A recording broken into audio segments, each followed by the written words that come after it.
የመልካም ስራ ምሳሌ መሆን ስለሚገባ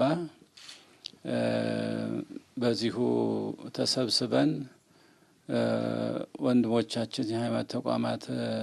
የበላይ ጠባቂዎች እንደተናገሩት ይቅር መባባሉ በጣም ለሀገርም ለወገንም ለሃይማኖትም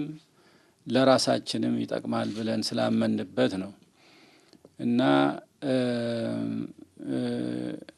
እኛ ይቅር ብንል እግዚአብሔር ደግሞ ለኛ ይቅር እንደሚለን ተነግሯል በቅዱስ መጽሐፍ እና ይቅርታ እንግዲህ የእግዚአብሔር ገንዘብ ነው ይቅር ባይ እግዚአብሔር ነው እኛ ደግሞ ለበታቾቻችን ወይም ለበደሉን ሰዎች ይቅርታ ማድረግ ተገቢ ነው በእግዚአብሔር ትእዛዝ መሰረት እና ዛሬ ያው ቅድም እንደተነገረው ሁሉ የኢትዮጵያ ኦርቶዶክስ ተዋሕዶ ቤተክርስቲያን መንበረ ፓትርያርክ ሁላችንም የሃይማኖት ተቋማት የበላይ ጠባቂዎች ተሰብስበን የተሰማንን ቅሬታ በመተው ይቅርታ መደራረጉ የእጅግ የሚያስደስትና ደስ የሚያሰኝ ነው። ከዚህ ደረጃ ላይ ያደረሰን ነገር